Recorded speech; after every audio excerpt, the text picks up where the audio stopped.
Yo, yo, yo, what's greasing, fellas?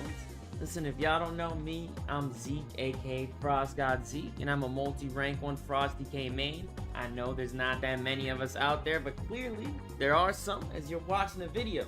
First off, before anything, I do want to cover the main Frosty K build that most people are probably going to be playing, which is going to be the standard Deathbringer build, and later on in the video, I'm going to cover the other two builds, and I'm going to go more in depth as to which build should you play. But this build, you can't go wrong with this. This is going to be the go-to. Alright, so this right here, this is the standard Deathbringer build. You actually don't really change anything here. You literally will play this every single game. It'll be the exact same thing. Notice you're not playing Death's Cold Embrace for this build. Alright guys, now we're going to be talking about Runeforges and weapons, okay?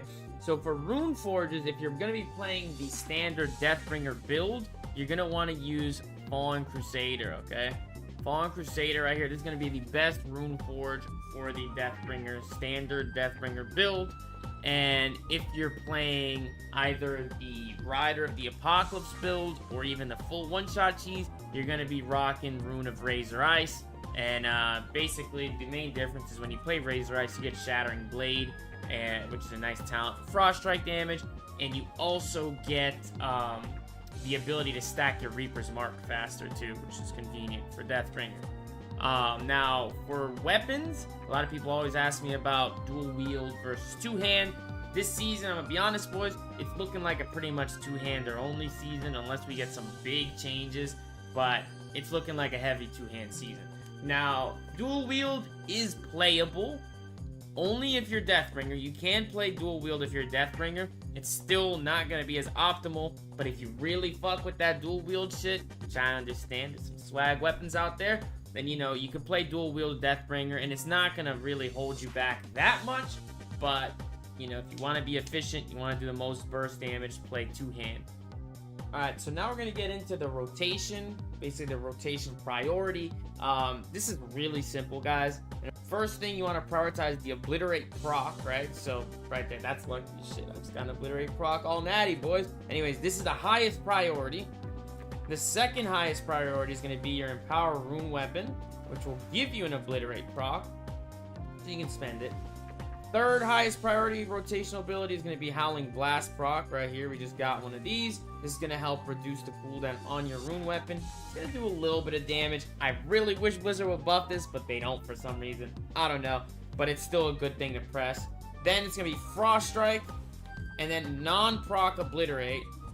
And then the last thing you want to press is going to be a non-proc Howling Blast.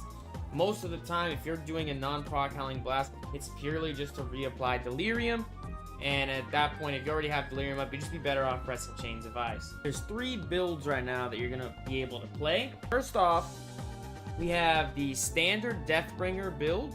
This is going to be the go-to meta build right now. This is like, you know, this is what I would put my money on being viable as like the main build you're going to be playing. And it's great in solo shuffle, and it works in most 3v3 comps. It's you know, traditional bruiser playstyle. Now, number 2 is the Rider of the Apocalypse build. It's easier to play, generally better at higher ratings in 3v3 arena due to the increased mobility, defense, and the unpeelable nature of the hero tree, but it does lack the huge burst combo that Deathbringer has. This one is more of a support style build that kind of relies on high damage specs like Hunter or Windwalker Monk to carry on the go, but it's still very strong bursts every minute and a half though. Now, the third build is the full one-shot cheese Deathbringer build, alright? This one's funny as fuck to play. This one's best for 2s. It's great in BG Blitz, and it's also great in highly coordinated 3v3 arena teams playing with either a Dev Evoker, a Sub Rogue, or even an Enhanced Shaman. Now, this one-shot build can be insanely fun, but it can also be really frustrating to play in arena if you don't have the team synergy, or if you're playing like some suboptimal comps. Now, this build relies on Death's Cold Embrace PvP talent and the Badge Trinket. So this PvP talent right here. I'm going to cover the actual talent builds right now for each of these builds. Alright, so here we go. This right here is going to be the Rider of the Apocalypse build, which is the same exact thing, except we swap Avalanche for Shattering Blade, And we're going to be using this talent because we're going to be using Razor Eyes Runeforge. I'll cover the Runeforges in a second. Same shit though, same exact build. You don't play Death's Cold Embrace, and you don't change anything here. Now, the third talent build is the full one-shot cheese Deathbringer build. This one is the one where you see a lot of changes. You still aren't going to mess around with the left side tree at all, but you will be picking up some Remorseless Winter talents because it's going to help with your Death's Cold Embrace damage. And you are going to play Death's Cold Embrace PvP talent. And I would also recommend, with this build, using the Badge of Ferocity trinket. It's a 1 minute cooldown. It lines up perfectly with your go every time. Alright boys, so for this next part, I want to show you guys some gameplay in the actual arena so you can see what this shit looks like against real players. And like I said boys, Frosty is fun as fuck, and you're going to see that in these clips, alright? So stay tuned.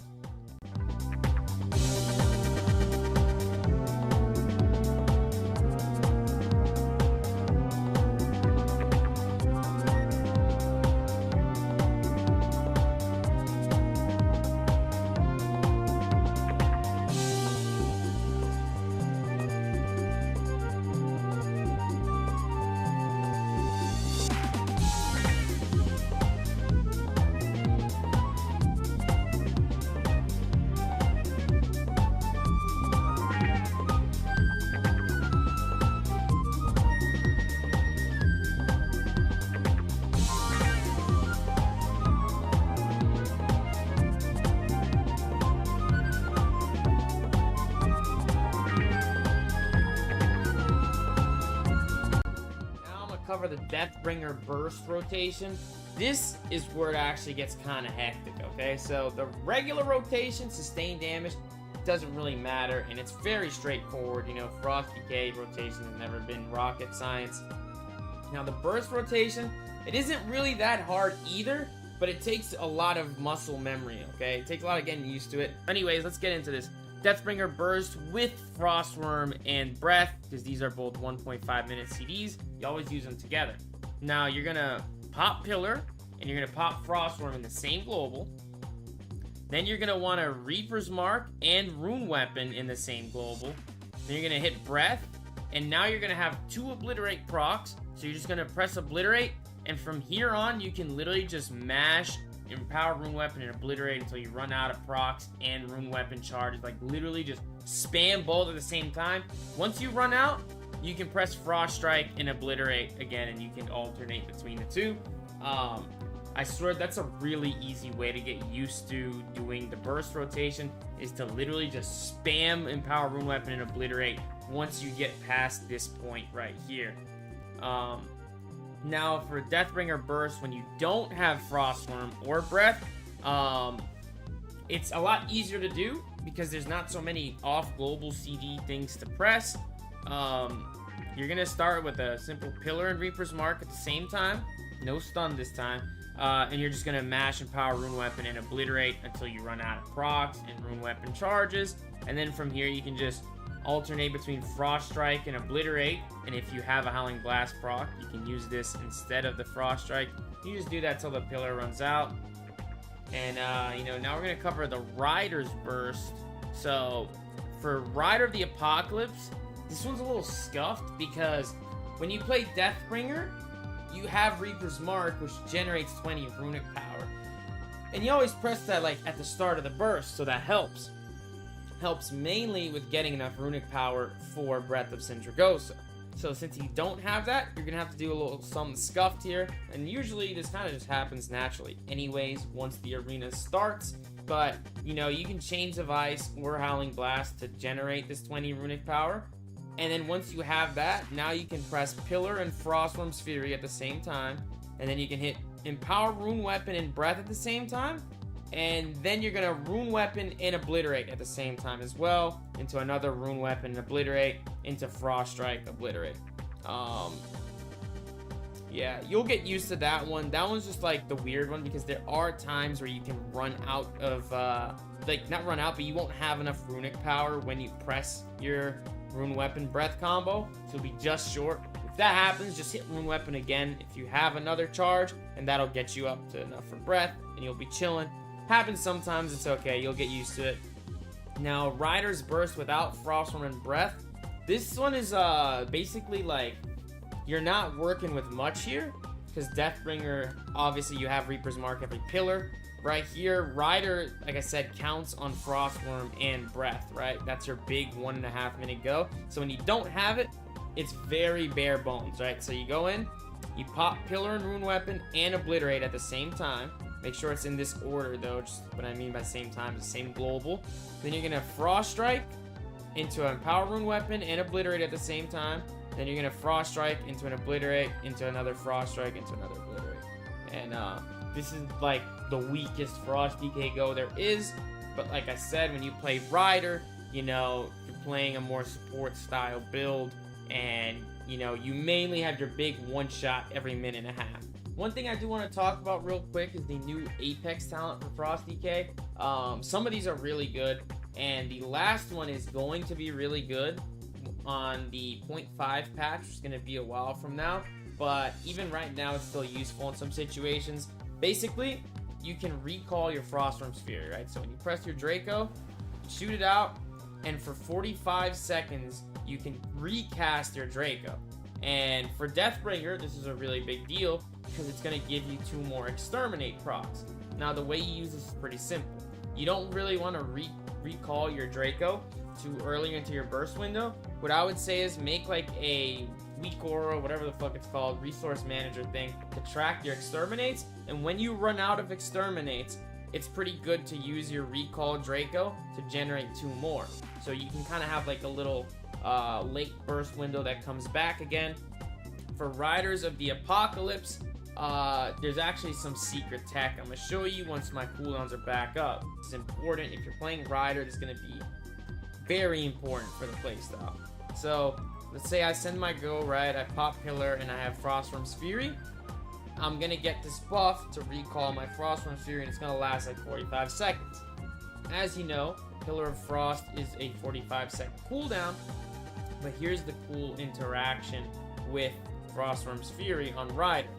Even the recall, when you press it, it will resummon all 4 horsemen when you recall it. This is a really big deal because summoning the 4 horsemen is where most of your damage comes from as Rider. And basically, you want to use it right before your Pillar comes back up. So when you have like 5 seconds left on Pillar, it's really good to press it, or as close to the actual cooldown as you can get. 1 second left, whatever. Best case scenario, you press it and you'll summon all 4 horsemen again. So for the playstyle, this is the standard playstyle on a breakdown. Okay, this is what you're going to be doing as a Frost DK, no matter what comp you're playing. If you're playing the standard build, which I mean 45-second cooldown Pillar of Frost, basically, at the start of every arena and every 45 seconds after that, you're going to look to set up a big go on the enemy healer with Grip, Pillar, and Strangulate. You always pair these together, okay? You never want to use Pillar and Strang without each other, and you usually always want to save 1 Grip for Pillar. Now, you'll have Frostworm Stun or Breath, and Breath of Sindragosa for every other go, and this will be your main kill window. Now, your teammates can help on this setup with their AoE CC and their own burst, like if they have Volley or, you know, Deep Breath or whatever. But outside of these burst windows and setups, you're going to be looking to be disruptive and just support your team with, you know, kicks, chains of ice. During this downtime, you also want to prioritize not dying, right? So don't play super aggro unless your team has like pressure or CC on the healer. You also do want to keep Delirium up on melee classes or casters that are trying to run away from you. This will help with kiting or just staying on target, you know. And always, like I said, save 1 grip for the Pillar go, because if you have Pillar and you don't have grips, you're going to have to do some like really sketchy shit to set up a go. Like you're probably going to have to just run at the healer. It's a lot nicer when you can just grip the healer in and your teammates can just collapse on them all at the same time. Now, for the one-shot playstyle, this is a lot more specific, okay? This is unlike any other spec in the game. Plays like this, but it's even more all or nothing than what you're already used to from Frost DK. But now, you're saving all of your offensive CC and setup tools for every minute Pillar of Frost go. Same for your teammates. every minute you'll have a grip blind setup where you will, basically just try to one-shot the healer, but you want to get as many people grouped up in this blind go as possible. Usually shoot for at least 2. If you have no choice, you can set up single go on the healer, but usually you want to get a big AoE grip blind setup with the healer involved, and you and your team are just going to bomb everything at the same time on this go. Now, this playstyle does require more team coordination, as you can imagine. It does require some discipline from the Frost, DK, and your teammates as well. Outside of this burst window, you're pretty much just going to run to the pillar while spamming chains and delirium on the enemy players. Just kite in line of sight, then play your next go. And listen, boys, this playstyle really pisses people off. I can tell you from my own experience. But, bro, they don't realize how fun that shit is, man. Now, you do play the Death's Cold Embrace PvP talent, so you might run into some situations where if the go gets fucked, you might be RP walking, and it's not going to be fun. You're going to be getting kited. So I do recommend a Cancel Aura Pillar of Frost macro if you're really big on the one-shot shit. You can either bind it to your mount or whatever. But hey, boys, now for arena comps, I want to start with the 2v2 arena comps. Basically, you really don't have many options, and putting Mistweaver here, aka Fistweaver, is kind of being generous too.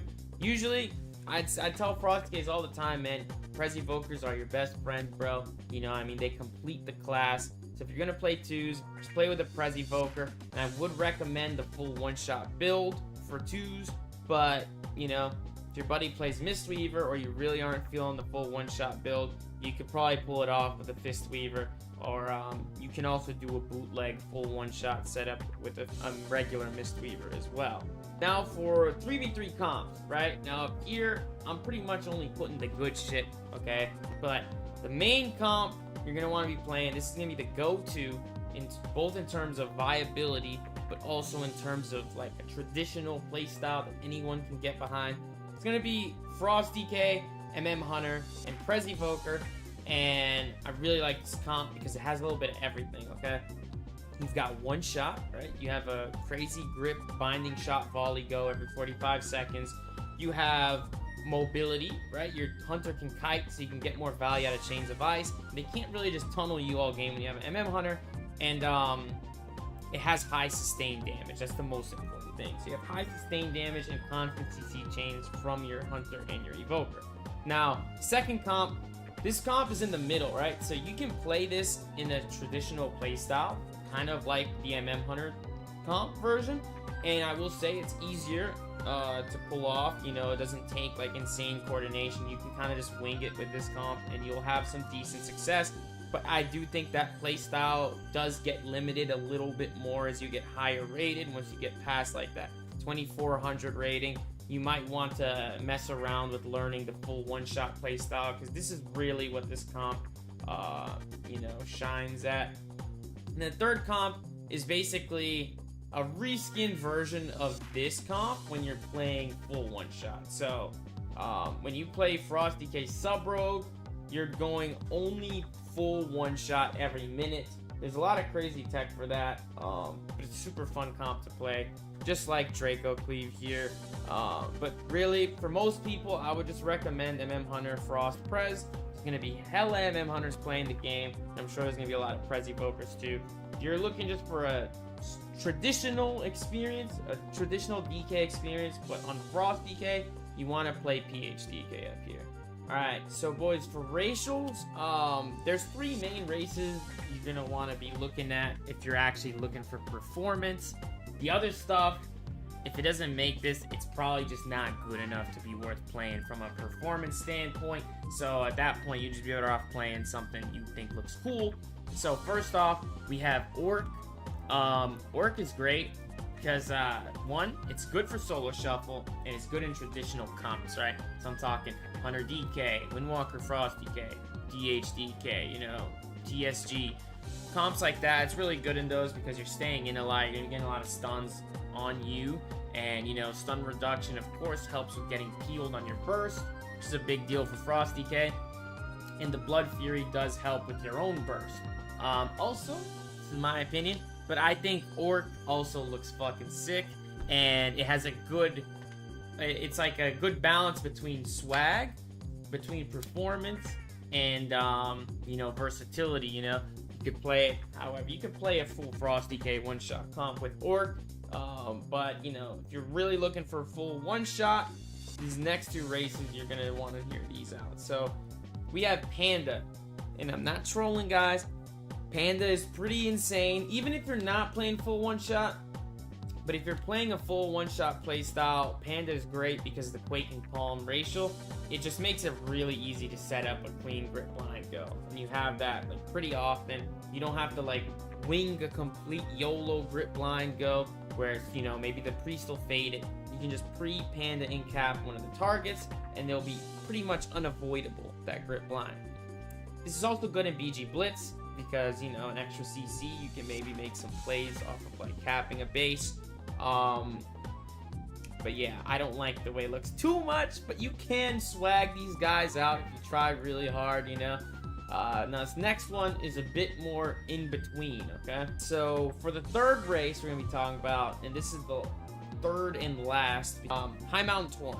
High Mountain Torn is a much more like middle ground race pick, right? Because it's really good for the traditional traditional comps, like, you know, Windwalker Frost DK or Hunter DK, but it also is good when you're playing one-shot comps. So if you're not sure what you're going to be playing, you know, or you plan to play a lot of different stuff, High Mountain is pretty solid, and it's just really tanky for one, which is great for traditional comps, and two, it has a pretty crazy interaction with the Bull Rush racial, which makes it insane for one-shot comps as well. Basically, if you've never played Death's Cold Embrace before, your character gets hit with an unavoidable slow during the duration of your pillar, and you can't do anything. You can't Wraith Walk out of that slow, you can't Death Charge, nothing. But for some reason, you can actually use Bull Rush during it. And this can help a lot if your go gets messed up or someone trinkets and they port away. You can hit the Bull Rush during that Pillar of Frost to still charge in a direction, and it can really help you land kills. It's helped me land some pretty nasty kills too. But you know, if the other races aren't on here that you're planning on playing, you know, it's just not that good performance-wise for Frost DK, and you'll be better off just playing something you think looks cool at that point. Alright, well boys, I think that wraps it up for the video. If you guys enjoyed this guide, make sure to grease up that like button.